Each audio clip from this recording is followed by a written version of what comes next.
Thank you all for being here. My name is Robert Lundy, and I serve as the Executive Director for Communications and Special Projects of the Adams 14 School District.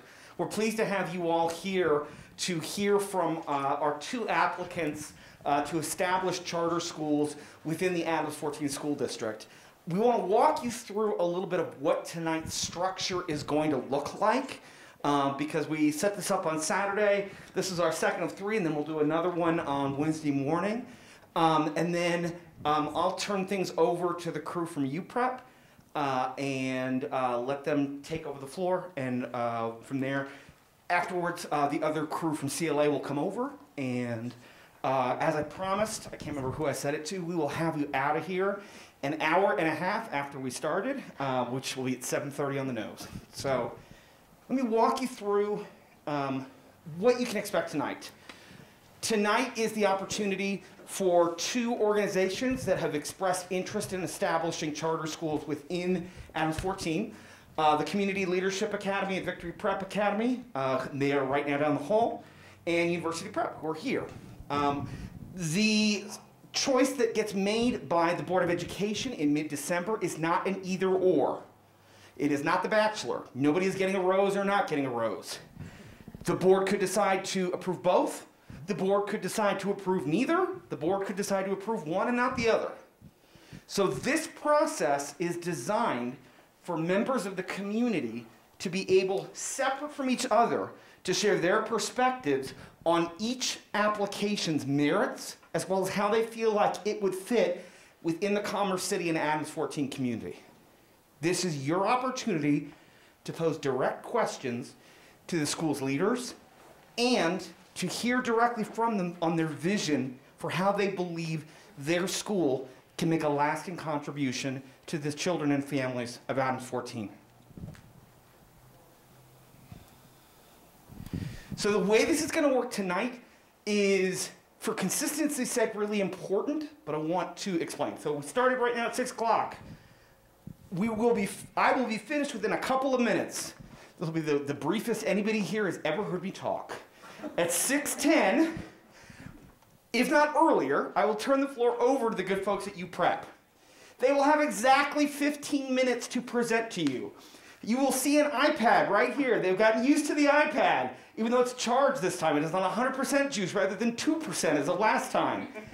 The 15-minute time limit is important, and they will be held to that. They know that they need to stay within that time limit. While they are presenting, you have index cards at your seat.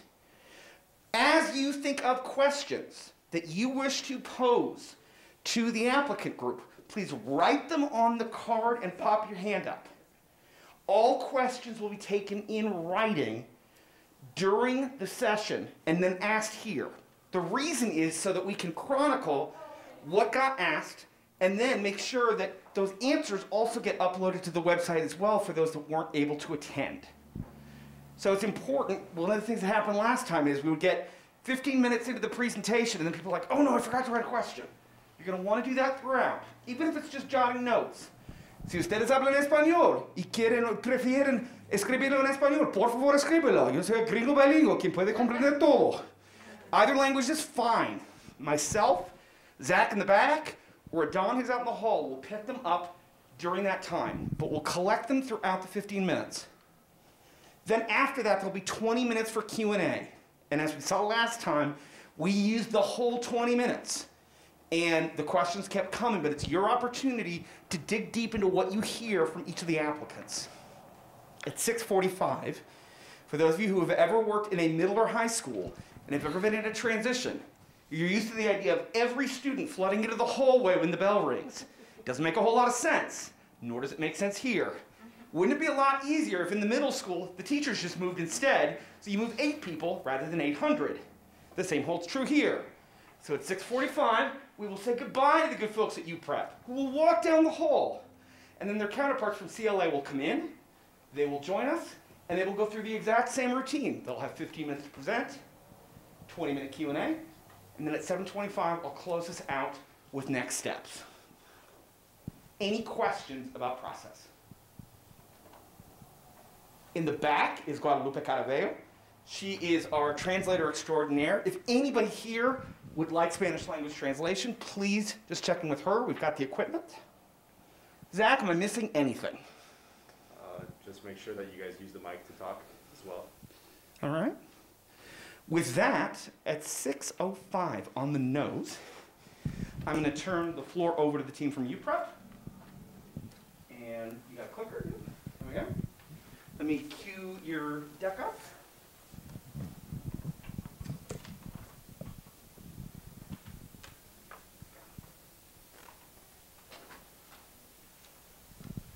And the floor is yours. Good evening, folks. My name is David Singer. I'm the founder and executive director of University Prep. I have led our organization for the last 12 years, and over the last 3 months, I've had a baby. And so I'm not sleeping. So we're going to see how this goes. He is 12 weeks old, very chatty Cathy, and wakes up every hour on the hour just for me. Anyone who's been a parent, you may have blocked that out. You may be experiencing it right now. But have a little empathy and grace. Thanks so much. University Prep. I want to start with a quote from one of our co-design team parents who spent 6 months with us building what this school could be. Like every parent, I want to see my children be someone. I'd like to see them with an education that makes them sure of themselves. I want to see them continue as far as they want to go in their education and know that their school gives them the foundation they need to go after their goals. That's really what UPrep is about. Hilda's words right here. This is all about the wants and needs of families and children and community. So here's what we're going to walk you through this evening. Who are we and why we're here? What it means to us to be a partner with Adams 14. Then I'll turn it over to Maybe J. Howard, the founding proposed principal of the school, to talk about our goals and how we're going to achieve them. What parents and community members experience with us. So we hear from Wendy and Susanna, two parent leaders who've helped design and build this school from scratch. What does it actually look and feel like? You're going to see a brief video to get a sense of University Prep. We're going to invite you to some upcoming cafecitos at the Starbucks down the street to get some free coffee and talk about what you want in a school in your community, and then we'll do the Q&A like Robert shared. So who are we and why are we here? We were founded in 2010 in Northeast Denver, just 10 minutes from here. We serve about 620 children today at our 2 campuses, and that's the student demographic we serve. The vast majority of our children are living in poverty. 25% of our students are English language learners. At our Steel Street campus, it's actually 45%, almost identical to the student population here in Adams 14. 10% of our students are part of special education or have an individualized education plan. And then you can see that well over 90% of our students are students of color. And this is our mission. Building a foundation of skills, knowledge, and character, we educate every child for a 4-year college degree and a life of opportunity. But what does that actually mean? What does our mission actually mean? And this is what it means. It means the dinner table conversation for every child. Because you get to your junior and your senior year and you deserve a dinner table conversation. Where you go, what are all the options in front of me? 4-year degree, 2-year degree, technical program, military, travel, apprenticeship. If you are educated, if you have been given the skills and the tools and the mindsets, you get to have that conversation. Every kid deserves that dinner table conversation. And right now we know in our community, in our city, in our state, in our country, every kid doesn't get it. And so that's really what this mission is about, is establishing an unbreakable foundation starting in kindergarten, or in this case, pre-kindergarten, to make sure that that conversation comes to life for every single child, whether it's Amara or anyone else.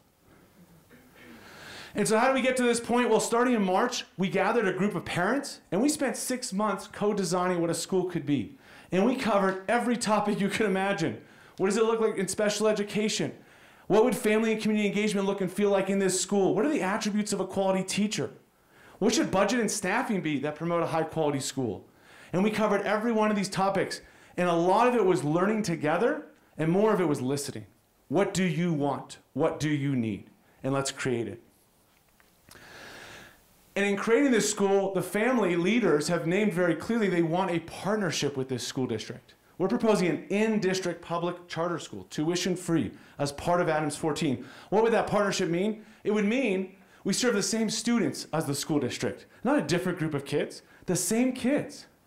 It would mean we help bring families back to the district. 2,987 kids currently leave the district every day to go to adjacent schools in Brighton, in Mapleton, in Adams 12, in DPS. No, stay in your backyard. There are great options right here. We want to help solve that problem. To be a partner means we offer more high-quality early childhood education seats that are tuition-free for 3- and 4-year-olds. So kids get a true head start on their education. There are not enough seats currently in Adams County and in Commerce City that reach that high-quality threshold for all families to have access. It means that we use the same services as the district. So if you have a kid in middle school and a kid in elementary school, transportation is the same. Food service is the same. We want to have continuity of services. So whether you're with UPrep or in a district-run school, you're still an Adams 14 school. We also want to align our goals. It matters a lot to this school district, as it should, that kids who are emerging bilingual students graduate with a seal of biliteracy. Well, you better have a great foundation in Spanish and English to do that, and we want to offer that opportunity. We want to serve kids who are emerging bilingual students and students with IEPs. We serve all students, especially those subgroups, and we want to focus on this idea of family and community partnership and engagement and making the school an actual community hub that goes beyond the school day. It's open on the weekends, it's open on the evenings, it's a hub, a centerpiece of the community. And with that, let me turn it over to the proposed founding principal, Mamie J. Howard. Good evening. My name is Mamie J. Howard, and I am the proposed school leader for University Prep here in Commerce City. I am not just an educator, I'm also a mother of 2. I have a 9-year-old sitting right there, and I have a 2-year-old son. My 9-year-old goes to University Prep Steel Street because I believe that deeply in our mission and the opportunities that will be opened up for her as a result of the high-quality educators that we put in front of our kids every single day. My 2 almost 3-year-old, if we are able to open doors to this new school, will also join me at the new school because I believe that deeply in our mission that I am willing to stake my own children's lives on it. Let's talk about goals. These goals did not come from my brain. These are goals that were designed with our families. What we did way back in March or April over Zoom, we sat down and we looked at what does the state ask us to do with our kids. We looked at a math assessment and we looked at an English language arts assessment. We took the assessment and we all sat and said, whoa, that's what 10-year-olds in Colorado have to be able to do. And when you look at the data across Colorado, we are not providing access for our kids. So then we asked families, what should we do? And together we built a goal that doesn't just surpass our neighborhood.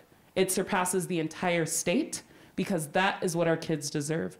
Our kids deserve the opportunity to have doors open for them and limitless opportunities as a result of what they experience in elementary school. Esmeralda, not to be confused with the Esmeralda in this room, but one of our other parent co-design leaders said if we work together as parents, students, and educators, if we set the bar higher, if we make them believe it's true, they can do it. It is possible. And that's what it is. We sit down and we say, this is what we know our kids can do. We are going to make a stake in the ground and we're going to go after it. And we're going to keep going after it until it is true. And then we're going to make another goal and we're going to achieve and surpass that goal.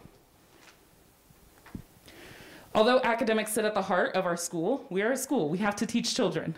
It is not just academics. We like to call it academics plus. So your kids will get all of this good stuff. They will learn to read, to write, to do math. They will enjoy it. And we will also make sure that we invest in their character. And that's not just, let's be a good person. It's let's hold a mirror up every single day and make sure you are being your best self. Through things such as our prep blocks, which are where we talk about character, pride. We talk about responsibility, enthusiasm. We talk about how are we persevering. And we make sure that when kids aren't doing those things, they say, man, I made a mistake, but this is what I can do better, and this is what I'm going to do next time, so that no one can tell our kids who they can be. And finally, we lean in and we expose our kids because they can only dream what they have seen. I didn't know I could be an educator because I never saw anyone that looked like me. And look at me now, standing here right in front of you. Our kids deserve the opportunity through all of the partnerships that we have to offer, through college visits, to stand somewhere and say, wow, I want to be that. I see someone that looks like me, or that sounds really awesome. I want to learn more, and I want to become that career opportunity.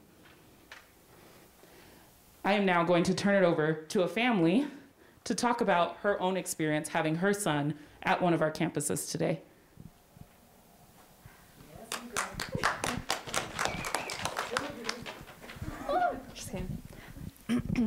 Hi, my name is Wendy. I was not prepared to go first, but I will go. I have been with UPrep for about 3 years now. My son started going in kindergarten, and he is now in 2nd grade. Sorry,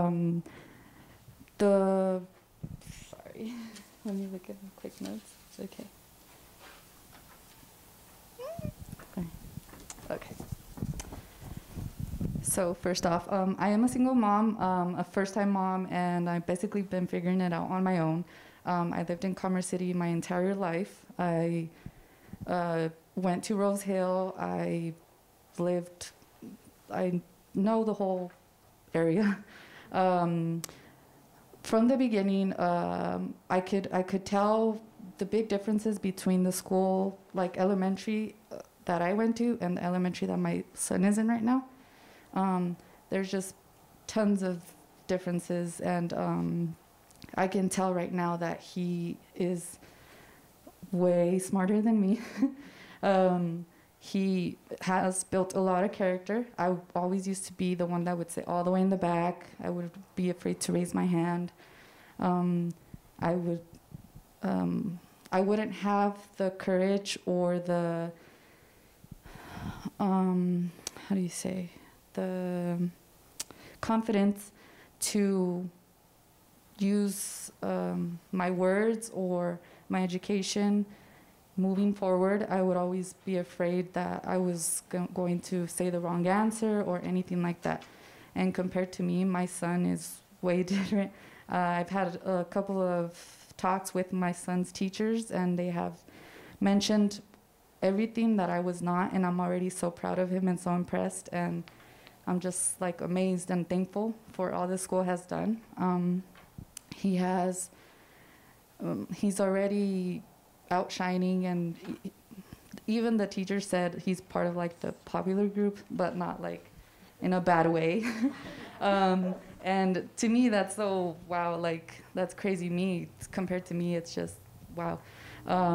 He's also very smart, and math was my worst subject. And watching him now, he has been doing like pages full of over 100 questions. He'll do it all by himself, and I'm just so impressed. And I'm so thankful because UPrep is helping me help him. And when I first went, it was also, I felt welcomed because it wasn't a school where you felt any kind of prejudice or anything like that. There was faculty that, not for myself, but for many people that I know that would be helpful.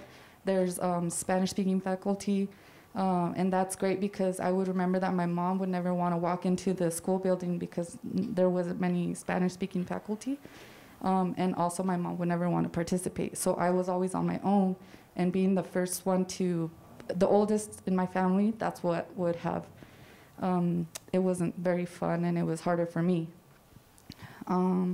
And I love that because even though I don't need it much, there is a lot of translation and both English and Spanish paperwork communication sent home all the time. And that's another thing that I love about UPrep. They are very communicative. Everybody knows, like my son Donovan is like, who's Donovan? And then that's not a question. Like, I'll go pick him up, and if he's like not supposed to be there, they'll be like, oh, he's over here or something, and I don't have to keep asking around or anything. And that's great. Like, it's great. It's a great school. And one more thing that I would add would be like, they always, one thing that I admired was when we first started and they would walk to the door, you'll see in the video, they greet the kids and they're like, who are you? Or why are you here today? And they always start them off with a purpose. And that's amazing because I feel like that is already prepping them for the future. Like when you go to a job interview and they ask you, why do you want to work here? So that is already reflecting on that. And it's just a great school. And I love you. Thanks.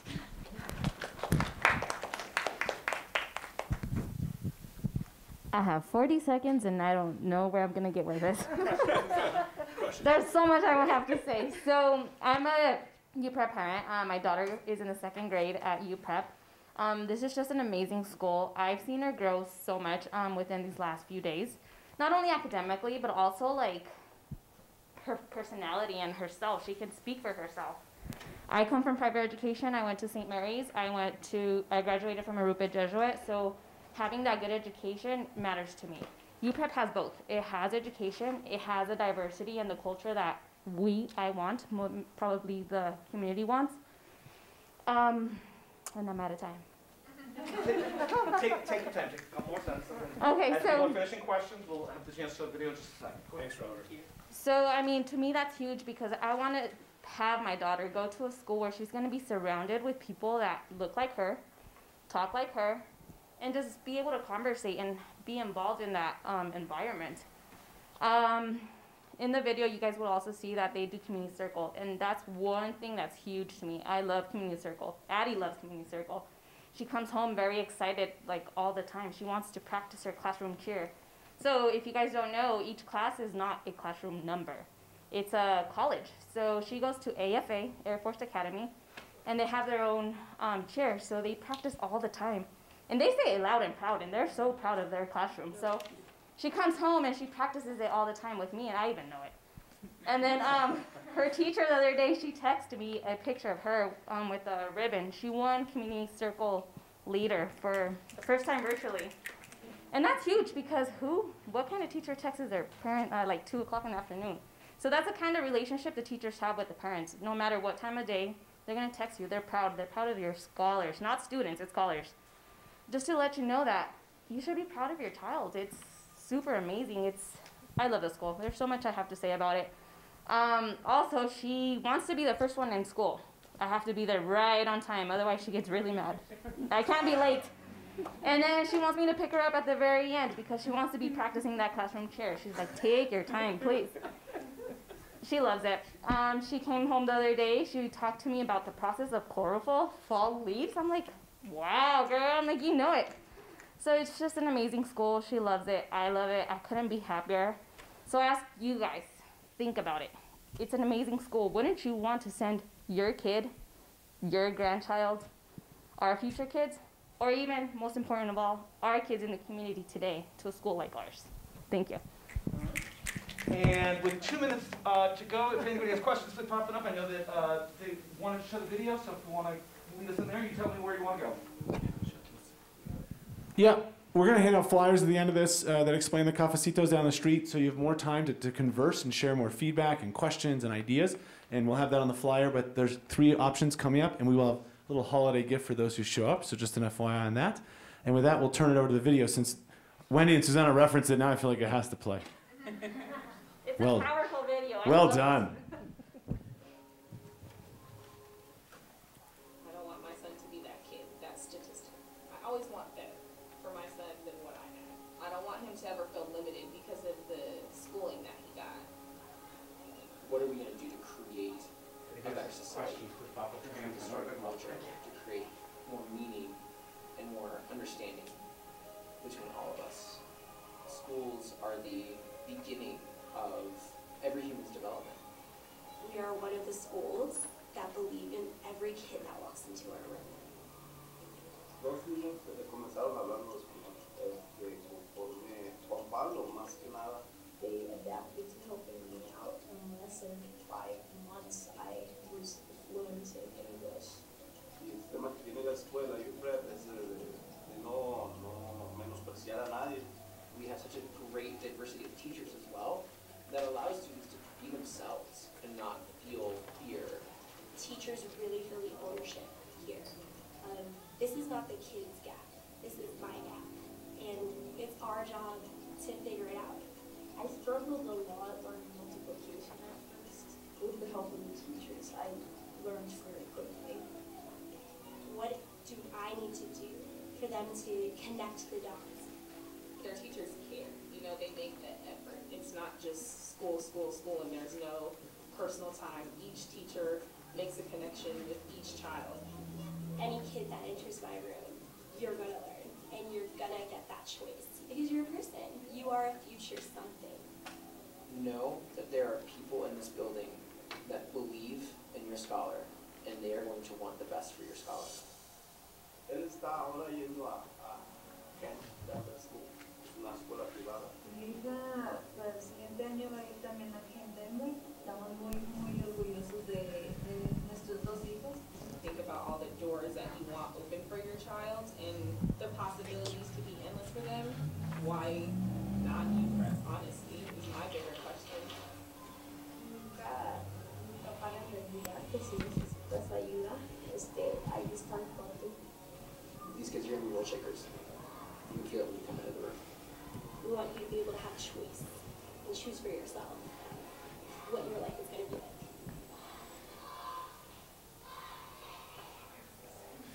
Okay, with that, you see that the 20 minutes are on, so I'm going to start with questions that came from the audience. Again, please just pop up your hand whenever you have one you want to share. First question is, what challenges does leadership see in opening a campus in, quote, core Commerce City versus your Steel Street location? It's really interesting. When we opened Steel Street in 2016-17, 72% of students were English language learners and 94% were Latino. 87% of the student populace in Commerce City is Latino, and about 45% are English language learners. So there's a lot of similarities. There's a slightly higher special education population in the local community, 14% versus about 10 to 11%. But the same thing we think holds true, which is parents want great things for their children. They want to be respected, loved, and cared for, and appreciated as a partner in their child's education. And then if we build those partnerships early and often, like we've done here with Wendy, Susanna, and so many others, I think we'll have very, very similar successes. And I think the advantage we have actually in this case is that our founding principal and also Carla Garcia, who could be here tonight, who's the founding dean of operations, is an alumni from Commerce City, grew up in this community, went to school here. And so having a year of establishing relationships on the front end feels really like a powerful opportunity to take advantage of. I don't know if you would add anything, Mamie, to the opportunity ahead. Yeah, when I think about challenge, I just think about finding families to engage with and hear more voices. And that's the good kind of challenge, being able to lean in, being able to show up, and that is what I commit to. It's what I committed to before I came on, and that's what I wish I would have had before I found UPrep, just people that would lean in, ask me what I wanted for my child, and then make it happen. And I'm really excited for the potential opportunity to be able to do so. Okay.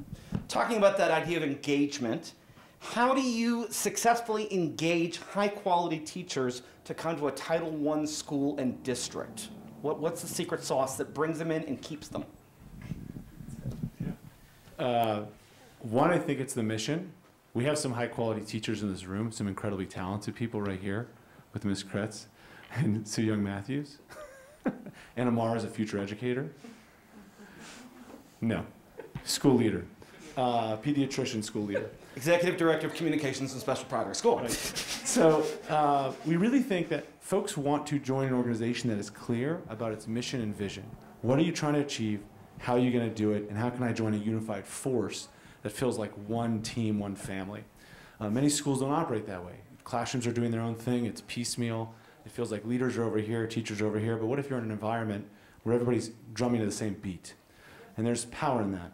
And then what if you're in an environment where you feel invested in, that leaders are taking time to personally coach you and support you and listen to you and observe instruction and to analyze data with you and figure out how to troubleshoot challenges. And there was a challenge recently in 4th grade, and it was leaders and teachers working together to figure it out.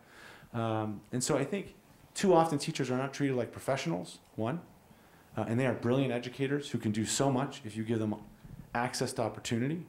And two, too often I think schools are not united fronts trying to go after the same thing with parents, with faculty, and with children, all aligned on the same mission, which we think is incredibly powerful.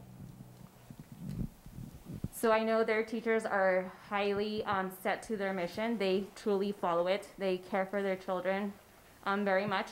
I remember telling them at the beginning, whatever you guys are doing to train these teachers, continue to do so because it's been amazing. Okay. What do you see as the biggest challenges facing elementary school students in the pandemic? And what have you done to mitigate that challenge?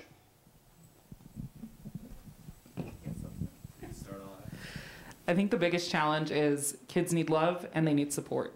And that is the heart of our mission, making sure that we have teachers that are going to love and support our kids. And that means holding a high bar for expectations, reminding our kids, you can do it, and we are going to help you get there.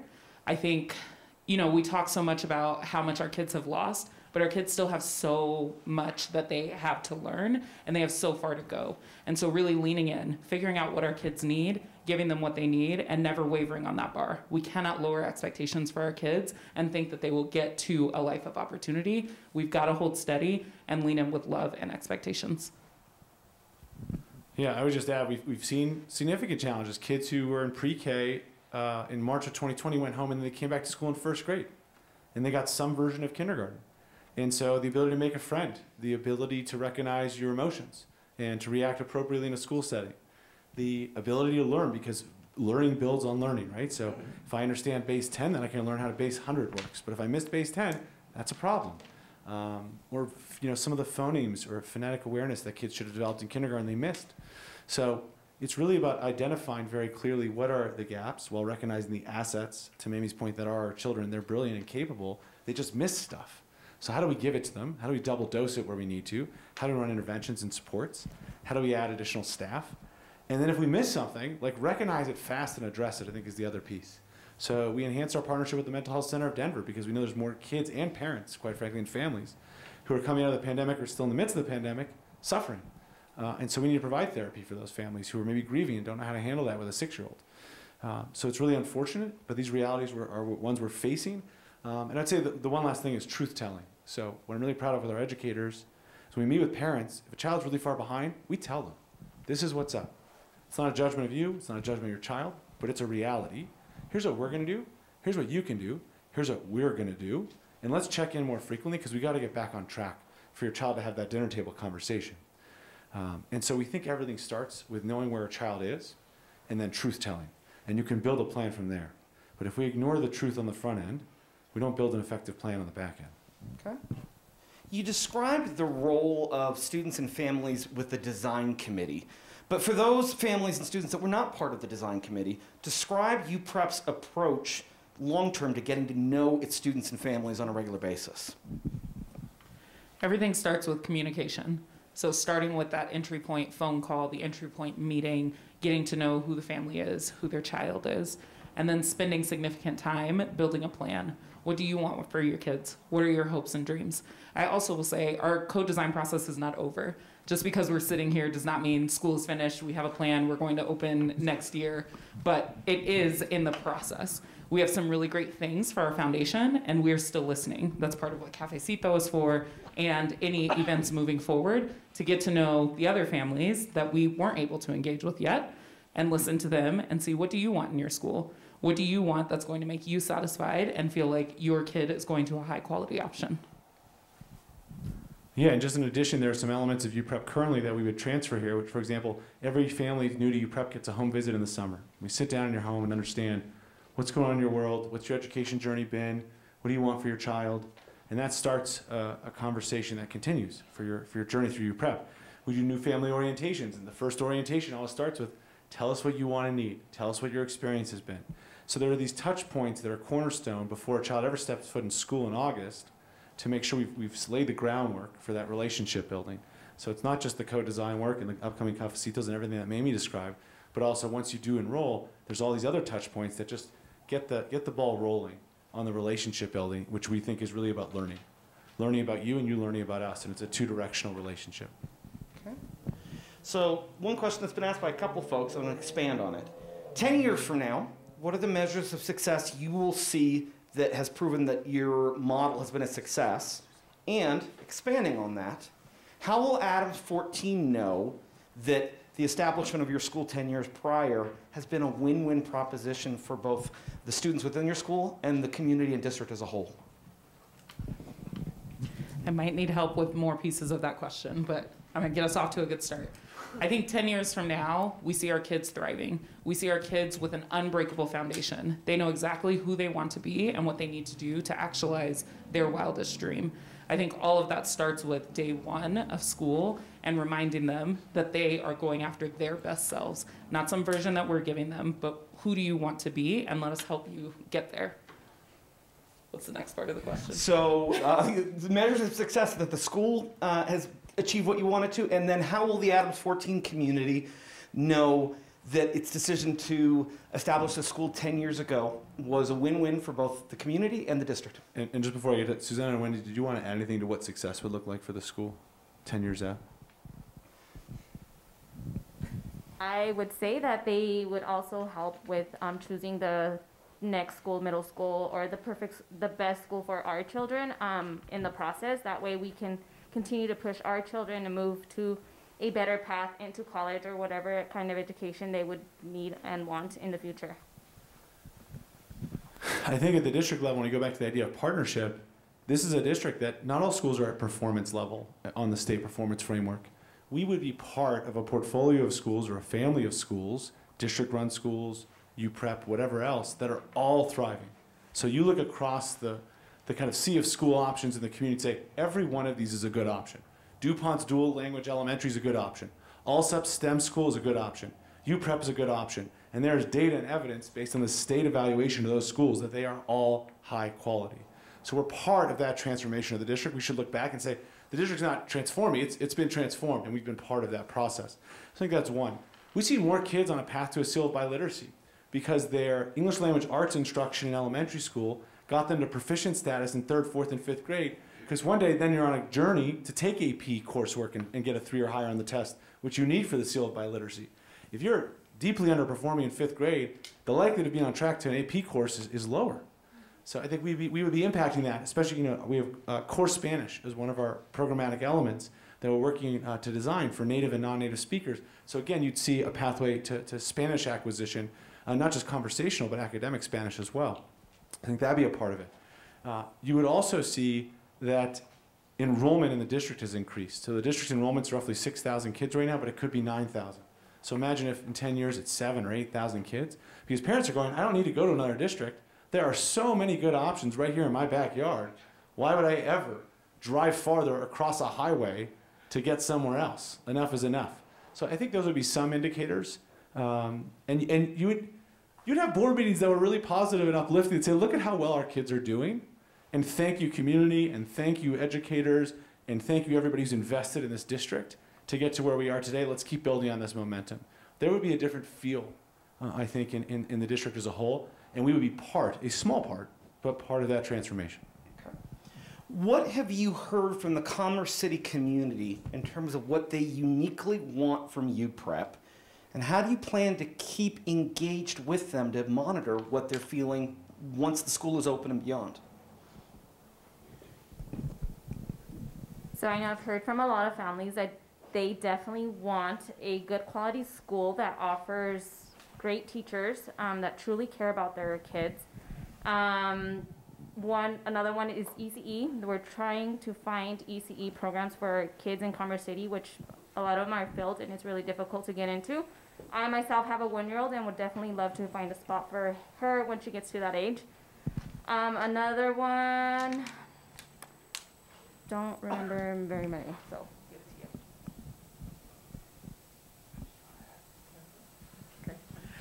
I think Spanish is something we've heard loud and clear.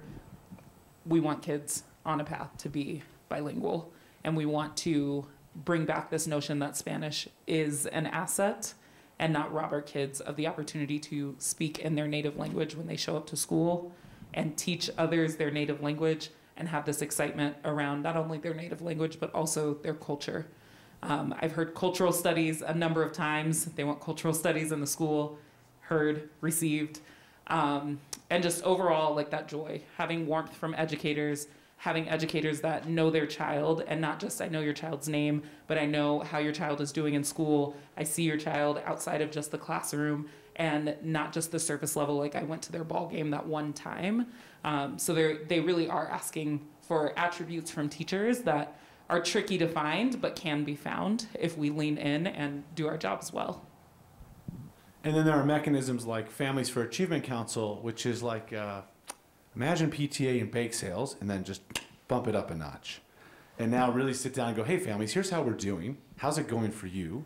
What are we missing? What are we doing well? What do we need to do more of? And we're fortunate that the founding leader of this proposed school is a listener and a mother first.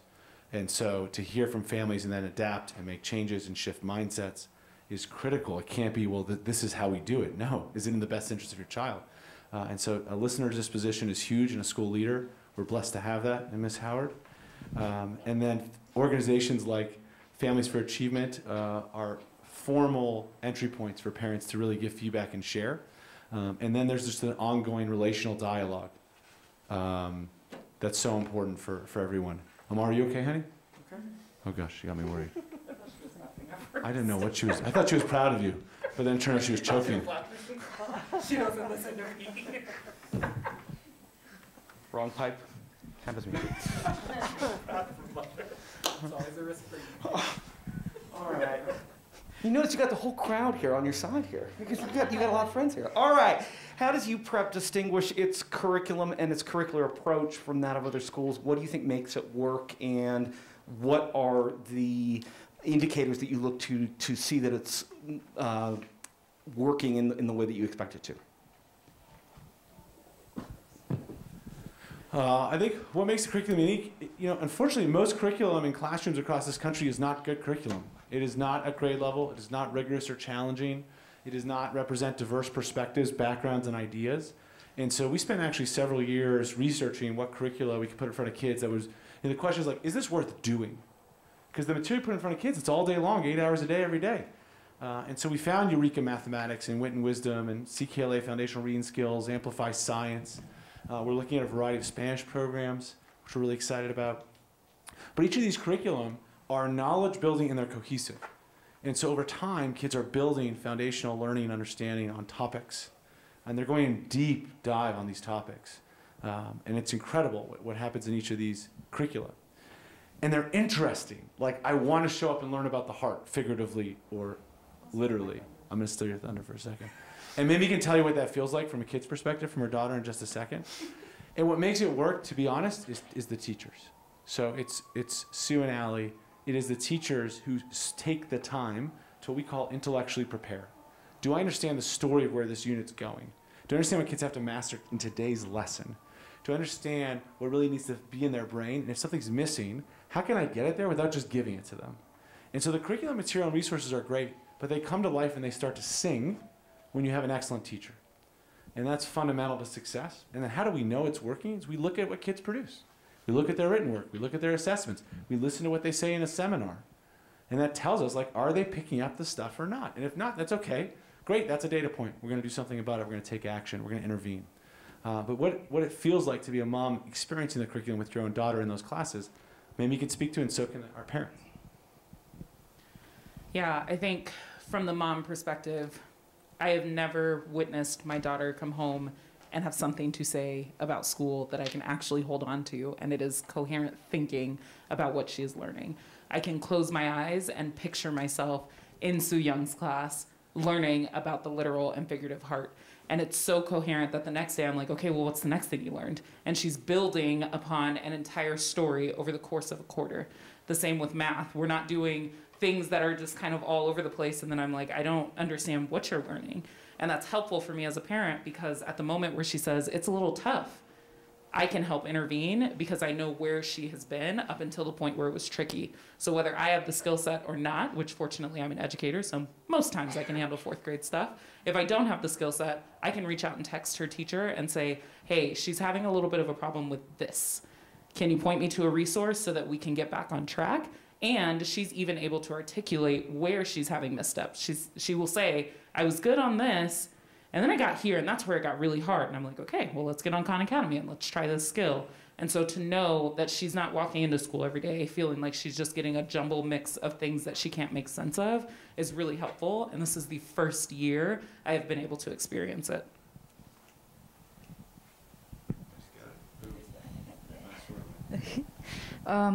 I would say that times are changing. Technology is becoming part of our daily lives. And with learning, it is very interesting because it's not just the same book that they use for every single lesson for the following year and the year after that, where you see this book writings and notes and stuff like that. They actually have these awesome programs that are very, what's it called? Kids interact a lot, especially with like reading ones. It's not just like flip the page. It's like, okay, what happens now? The kid like kind of chooses their path, and if they read and they understand, they get like a little game afterwards. It's a reward. Or, it's very interactive, and it's not boring, and it's educative. So they have a lot of good programs right now, as well as when it comes to reading. Like with me, I would always have a hard time going back to what was read, and like when they ask you, so what did you get from this and all this, and compared to me, like with my son, he tells me, and then he'll even say like, what do you think is going to happen next? He'll come up with something, and with me, it's like, it's so hard for me to come up with all that kind of stuff. So I can tell that these educative tools that they are using at UPrep right now, they are very good, and I have nothing but positive things to say about that. That is 20 minutes on the nose. I want to thank the team from UPrep. The way this works is very simple. Unless you are one of the 4 people seated at the front, you get to stay where you're at. You can stretch for a couple of minutes if you'd like. We will restart at 6:50 on the nose. While you all are stretching, enjoying a beverage or a snack, the restroom is around the corner. These folks will make their way down the hall, and will be joined by the CLA crew in about 4 minutes. So if we can be back here in about 4 minutes. Thank you.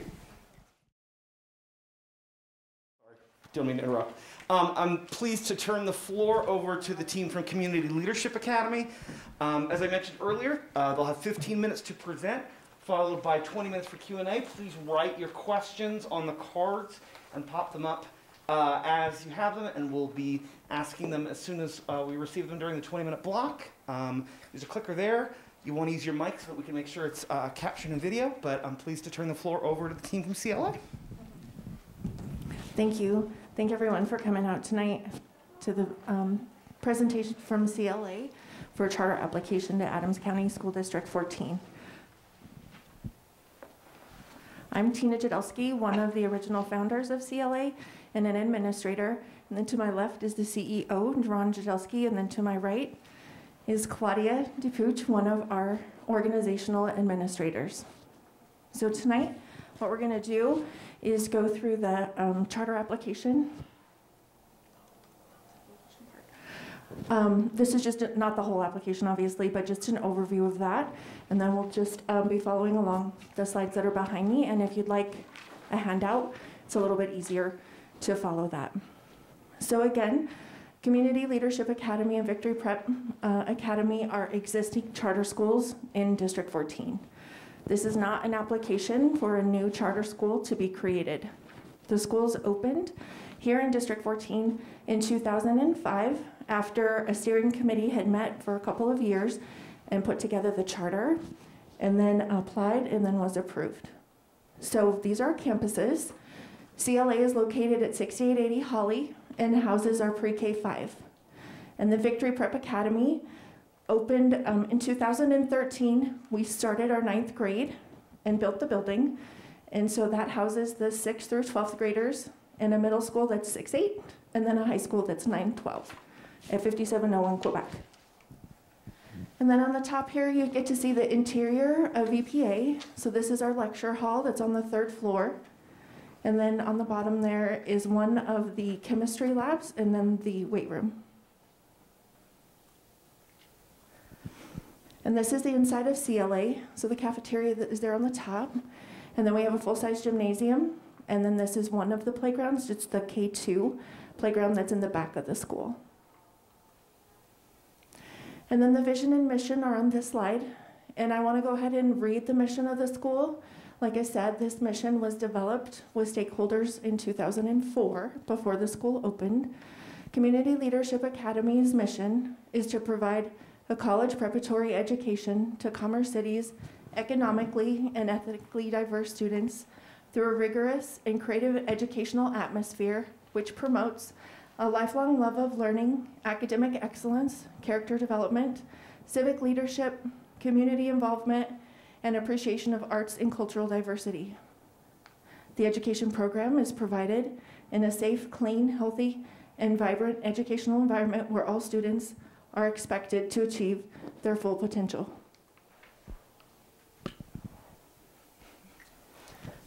Yeah. So this slide is going to go through the goals, objectives, and student performance. So during COVID, we leaned mostly on NWEA maps, embedded curriculum assessments. We still took WIDA, and then we looked at dropout rate, graduation rate, attendance rate, our family survey. And then going forward, 2022 to 2023, again, we'll be looking with CMAS as our measurement, and WIDA still. SAT, PSAT, we look at dropout rate, attendance rate, and again, family survey. This is the demographic slide, which demonstrates that Community Leadership Academy mirrors the district almost exactly in language proficiency, number of minority students, and lunch eligibility.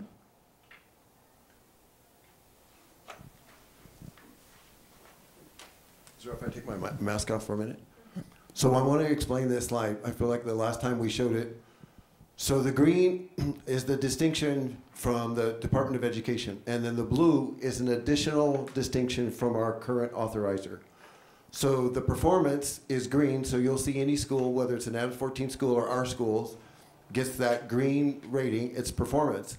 But that blue, that distinction means that we're additionally awarded by our authorizer for academic, financial, and organizational performance. And you'll see that the organization has received that award every year for the last 5 years. And we've been rated performance by the Department of Education, our schools, over the last decade. And right now, all of our schools are in the top 25% of all schools respectively. So the elementary school is in the top 25% of all elementary schools in Colorado. The middle school, top 25% of all middle schools in Colorado. And the high school in the top 25% of all high schools in Colorado.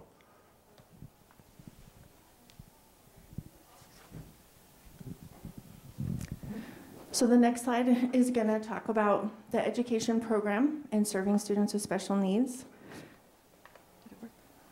Yeah. So again, when the founders created the school, we did build a K-8, which is what we opened as a core knowledge school. So our elementary middle schoolers is still core knowledge. And then in the elementary school, we have Reading Street and Reveal Math as some of our curriculum programs. And then in the middle and the high school, we have Reading Street in 6th grade, and then we move into elements of literature.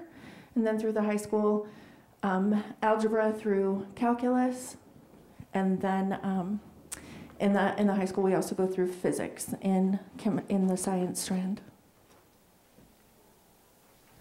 Evaluating student performance. So we kind of talked about that earlier, but for this coming year we'll be looking at CMAS, all the state assessments, CMAS, PSAT, SAT, WIDA Access, MAP, which is an internal assessment that we give at the schools 3 times a year, STAR, and if you're in District 14, I think they use STAR as well, and then Acadians, which used to be DIBELS for K3, and then again, embedded curricular assessments, formal writing prompts, and then we use Teaching Strategies Gold for our preschool program, which is part of the Colorado Preschool Program. Budget and finance, the school is pleased to mention that it's continued to maintain a positive fund balance, and we've met all the bond covenants and maintained required reserves over the entire operational existence of the schools. This is a list of our board of directors.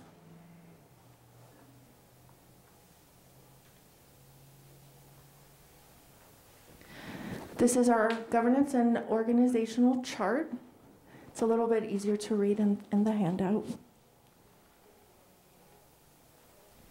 And employees and insurance coverage. So all of our teachers must possess a 4-year degree in the subject area that they teach, and they meet all the requirements under Every Student Succeeds Act. And then we maintain insurance coverage on our buses and our buildings, workers' compensation, all required by the state. Waivers and student discipline. A safe environment that's conducive to learning is the utmost priority at our schools, and all of our policies are in accordance with state law. And we provide due process to families and students. Parent and community involvement. So there's different activities that we do for our parents. In our community involvement, we do registration, we do participation in school events. That could be a picnic, conferences that we have hold 2 times a year, volunteering, employment board membership services, donations, and we do participate in, we do have the accountability committee, which involves parents, and we also merge it also with our pre-K program, and that also is part of the committee that comes in and we talk about budget, accreditation, school improvement plan, just different things. And so those are some of the things that we do for parent involvement. Enrollment, transportation, and food. So the school does provide its own transportation services to anyone living more than 1.5 miles from any of our schools. And so we do have 6 buses that we lease, and then we employ all of our bus drivers ourselves. And we do provide bus transportation for both campuses. And then for food service, we provide scratch cooking in both of our kitchens. All students receive free breakfast and lunch. And then at the elementary school, we participate in the fresh fruit and vegetable program.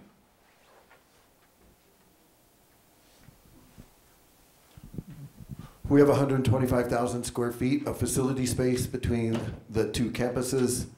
Our buildings have full camera systems for safety and security, single point entry, maglock doors. So they were designed for extreme kind of security for our families and our students.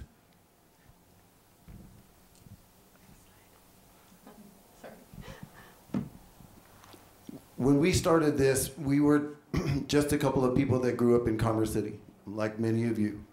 But we got tired of everybody talking trash about Commerce City kids not being able to do what other kids could do in other communities around the Denver metro area. So we set out in the beginning to prove that Commerce City kids could do the same thing that any other group of students can do in the Denver metro area. And the other part is that we also set out to prove we were not professional educators. We were just a couple of people like you concerned that something needed to happen. We just jumped into it, and we've had to figure it out along the way. But what we're saying is that our kids can do this. Commerce City kids can achieve to the same degree that kids from any other part of this state. And we get tired of everybody, you know what, in the news and everywhere else talking down this community like we're so inferior. These kids have won every prestigious award you can win as a public school. We've been nominated as the Blue Ribbon School, which is one of the best schools in the country. And they've been consistent. These are awards that our students have won over the last decade. We've won some kind of academic achievement award every single year for the last 10 years. I wanted to explain what in the other room too. This isn't really a charter school application. We were born and raised here. We haven't been a part of the district for 10 years. We were talking a couple of years ago about should we want to move on or do some other work. It would make sense, it would be right for us that the schools were a part of the district because that was the whole goal in the beginning. The whole of the goal is for our kids and our students in our schools to make Commerce City a better community. That was the goal. And so what we said was that would make sense. But then when the circumstances that added to that was the fact that Adams 14 is kind of in their own circumstances. So does it make sense for us to think about us being reauthorized back into Adams 14? All of our success and our success data then becomes a part of Adams 14. We have 3 successful schools that now become part of potentially 15 schools. So does it change the narrative? Does it also help Adams 14 now that they have another group of parents and families that are a part of an English immersion charter system who are now supportive of the district getting better because they're a part of the district being better. So that's really what this is about. Is this a good idea?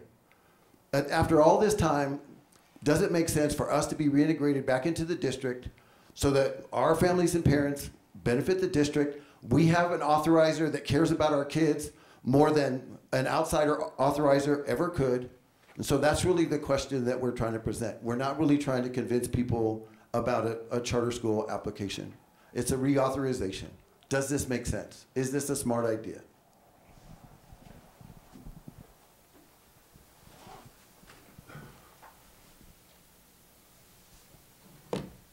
That's it. Thank you. So with that, we're going to start up Q&A. If people have questions, please feel free to pop your hand up, and I will pick them up. We're going to have about 20 minutes. I'm going to borrow this mic. Thank you. So first question is, how do you address the unique cultural aspects of core Commerce City and build students' pride in who they are and where they come from? Is that your question? No. I actually like to talk to the person, and so I can talk to you face to face. I mean, they're Commerce City kids, and so what benefits our kids? That true confidence comes from real achievement. So we talk to our kids. We tell them the truth. If you're behind in reading, you're behind in math, we tell the truth. We're not going to sugarcoat it, but we're a partner to help you move your life forward. And the circumstances and everything we all know because we grew up here. We know certain circumstances that can be happening in the household, and we're sensitive to that.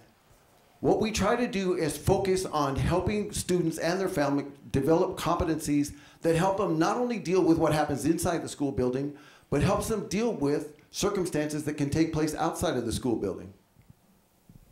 And I would say too that we make it a point to be sure that students that may move around Commerce City a lot, I know that happened to me a lot.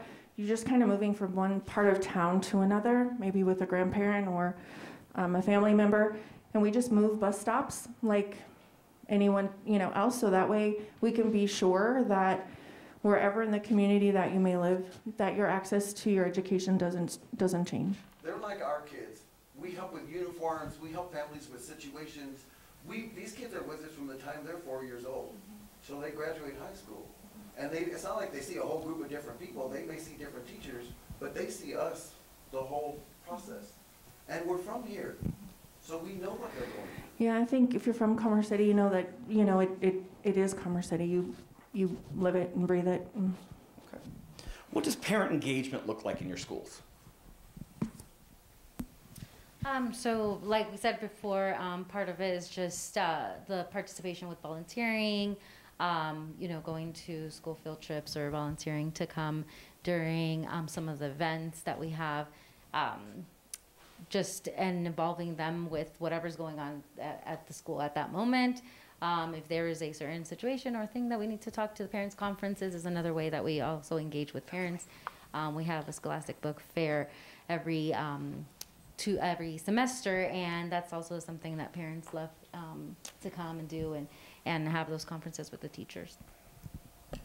I do want to say what Claudia's kind of leaving out though. During COVID, we made 3 rounds of phone calls to every single household that attends our school to talk about, how are you? Let's start there, because we know our families, and with such a small group of schools, you get to know everyone individually.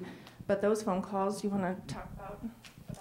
Yes, that was a big one too. Yes, surveying so we did call parents and survey about just anything that was going on in the household. We called about 500 phone calls. Personally, I called maybe 150 parents who just asked, how's it going? What do you need? Is there a need of technology? Do you need assistance with anything that might be going on in the home? And we kind of got a view of what was going on and what we needed to do to support those parents and the families during the pandemic. Okay. 10 years from now, what will we see in your schools, and how will we know that this next chapter of both schools was a success? Well, you probably won't see us. So, you want to talk about that? We've talked a lot about this. It's taken 20 years to get the schools to where they are, and we've thought a lot about the next 20 years. When we started the schools, we felt like we hoped that these schools would be embraced by this community. That, you know what, we would help start them and help them get strong and do all that we could, just our little, remember the majority of the success of our schools has to do with our kids and our families. It doesn't have to do with us and our staff.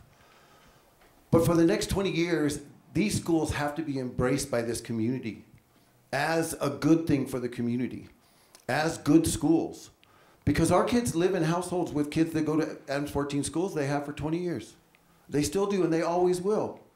So that next 20 years, that's what I'd like to see. I'd like to see these schools be owned by this community, the members of this community. We want to see them continue to achieve academically at the same levels that they achieve now. Then we've talked about, too, you know, embracing also the STEAM, and DuPont is dual language, and CLA-VPA is immersion and college prep. The community has a capacity to be, you know, embracing of all of the different opportunities for students in the district. Okay. Describe the balance that you strike between preparing kids for success on standardized assessments and becoming critical thinkers. And how do you focus teachers' attention and students' attention on each of those skill sets?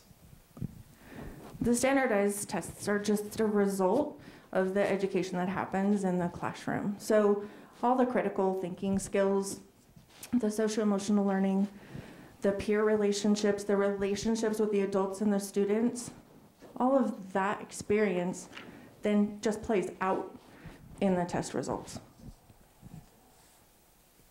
Yeah, I feel like our results kind of speak for themselves. I do. I feel like that kids don't perform at this level for this long without them developing critical thinking skills, without them understanding. We don't believe in teaching to the test. We feel like life is a test. We've told that to our kids for 20 years. And so we prepare you. And then when standardized assessment or something comes along, then you kind of step into that role and you walk that out, and that's what you do. Okay. Long term, how will you adapt your school's model and approach to align to the broader community and district goals? Well, first we would need to have clarification about what that is. And I feel like what we bring to the district is our model and our success. I feel like somebody asking us to then, you know, modify that in a way that harms the success, and I don't think that that's the district's interest. So just to go back to the question, I don't think anybody's suggesting that it would be anybody suggesting that the school should change its model.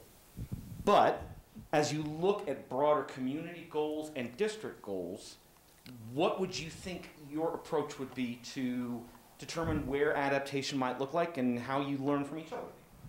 So the truth of it is that what Tito was saying is right. So now you have a group of parents who believe that their vision for the education of their kids is aligned and being executed by Adams 14. That's the dual language school at DuPont. You have a group of parents and students that believe that their vision for their kids is aligned with Adams 14, and they're comfortable with that from the STEAM school that was the former ALSA. But now imagine that you've got these 3 English immersion schools, and these parents and families believe they're a part of the district now, and there's the enthusiasm because they're aligned with the overall improvement of the district. And let's say that there's an initiative to upgrade facilities. Then all of those parents and families that believe that there are 5 schools in this district that haven't been touched since 1950. So now you have each group that is passionate and supportive of the district from their own position, because they believe that their vision for the education of their children also fits in with the overall vision for the district. And now these parents and families are working together to strengthen the district instead of each one kind of being their own isolated component of the district. Okay. Does that answer your question? It's not my question, but hold on one second. I'm going to keep going here. So elaborate on the decision to change authorizers. What caused you to leave the district 10 years ago, and what's making it feel like the right move to come back? Well, I think we spoke on it, is that right now the circumstances with Adams 14, the fact that our students and families can be a part of helping the district improve, is the reason that we're really thinking about it. So 10 years ago, that was not the case. The students it wasn't a priority for Adams 14, and so we had a difference of opinion. But the reality of it is that the circumstances today is a window in time. So all we're saying by submitting our application and being willing to kind of courageously step into the conversation is we recognize that it's a window in time. And we're willing to have the conversation about it. And despite anything that's happened previously. Okay.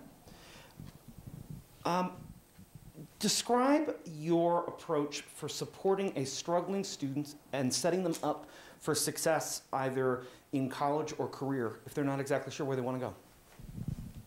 We have a college counselor that works with every single student to ensure that they're becoming prepared with we use Naviance, which I know the district just kind of brought back online here too. But we do ICAP starting in middle school, and then it's not kind of as singular as that. It takes years to be really looking at where their strengths are, what they're looking to do, and so then we just support them individually to become college and career ready, and then we help every single one fill out FAFSA, so that even if they don't go to college, they know that they're accepted to a college, and then they're prepared. So sometimes students don't enter college right away. Maybe they wait a year or two. So we do it on a very individual and specific basis. Okay. How do you feel that CLA uniquely creates passion for students in their academic futures? I think we create passion by empowering them to believe in themselves and to become confident in their performance. We do a lot of incentives. We do a lot of celebrations. We do awards assemblies, and we get T-shirts around testing. And right now we're doing $3,000 a month for the mask incentive for teachers and for students, just to let them know that we see them and we know that they're making these contributions to their community, to the kids around them, to the bigger. These kids like getting smart. Our kids have a bigger vocabulary at 6 years old than a lot of kids do in the 3rd grade. So when you see the look on their face, they like getting smart. They like being smart. And that sticks with them the whole time that they're with us. They do develop ownership of their MAP scores, and even they want feedback from teachers and rubrics to know how an assignment might be graded. There's just a buy-in to what they're doing every single day, that they celebrate the work they do, and there's value in that activity. So you've described a bit of the successes in regards to academic achievement. What would you highlight in terms of what you're proudest of in regards to academic growth across your schools? I think our English language acquisition of being a full immersion school, of course, that is the model the founders chose, but our track record winning the ELPA award when only 5 schools in the entire state won that is a lot. To know that our students have a lot of work that they have to put in, and their parents too, to do that, and to do that at a rate that ends up, being above most schools. And so that English acquisition is probably one of the highlights. Okay. So just a heads up, we've got about 6 minutes left. If there's any more questions, just pop your hand up. You can write them down. So we don't have to capture them on the website. So if there's any more that we need to get, that would help me. I know it feels like it's a hoop to jump through, but there is a method behind the madness, I promise. So you mentioned ELA in terms of growth areas. What would you target as your ideal areas of continued academic growth moving forward? What do you see as the ripest areas for future push? Right now, our students were out of school for 18 months as well. I think there's not a singular focus. There's a focus of getting back into in-person learning. Still, parents have a lot of concerns regarding the pandemic and personal situations that are going on in the community regarding the rates right now. So I think overall, it's really getting back to stability in all areas, in all households. Describe what you mean by English immersion and how that fits, that model fits within a community that is majority bilingual. Yeah, the school was, when we were created in 2004, the entire district was bilingual at that moment. And so the founders of the school made a choice, a singular choice, to be immersion school. And how does that fit in? So we do sheltered English instruction, and we do a lot of phonics early on. So it's pretty phonics heavy in the preschool, kinder, first grade. And it fits because that's what parents want. And exactly, I think it's because that is what parents want. Mm-hmm. So that's how it fits into a district of predominantly monolingual. And I have to say, our students take Spanish, native Spanish speaking in high school, and over half of our graduates get biliteracy certificates when they graduate. Last call, and any more questions that we want to pose? All right, with that, Celia, do you have any closing thoughts you want to leave us with as we close out tonight? I know it's hard to come out at night. I do want to thank everybody after a 12 or 14-hour day to come out and to listen to what we have to say and to care. Terrific. Let me stick around for 2 minutes. Let me walk you through what next steps are going to look like. Thank you all again for being here. Let me echo that. We know that on a Monday evening, you have a lot of places that you could be. We really appreciate the fact that you are here to pose questions regarding the future of Adams 14 and its schools. Let me talk you through next steps. So there will be one more session like this on Wednesday morning at 10 a.m. in this room and down the hall. We encourage you either if you want to come back for seconds or thirds in some cases, or if you have others that you know are interested, please encourage them to join. You can also register interest on the community survey. After tonight, either if you have not already done so, or even if you have, you can go back onto the community survey to share your thoughts on what you heard from both sets of applicants. Even if you have already submitted the survey, it is okay to go back into the survey and say, after attending tonight's community meeting, I want to share these perspectives with the Board of Education. As was mentioned previously, this decision and that of the other applicant, UPrep, will be made by the Board of Education in mid-December. Input from this community is critical to their consideration. They will take into account feedback from the District Advisory Committee. They will take feedback from district administrators. But most importantly, they want to hear from parents and families and community members who have the greatest stake in the success of either or both of these schools within Adams 14. And we've seen board members here tonight. We've seen board members here on Saturday. I'm sure we will see them here Wednesday morning. They are eager to hear your input. So please do not hesitate to tap into the survey. And there is a link here with a QR code. If you would like one, I'm going to ask Don here to hand these out so that it is super easy to sign on. But we encourage you to share your thoughts whenever it is convenient for you so that the board can hear directly from you.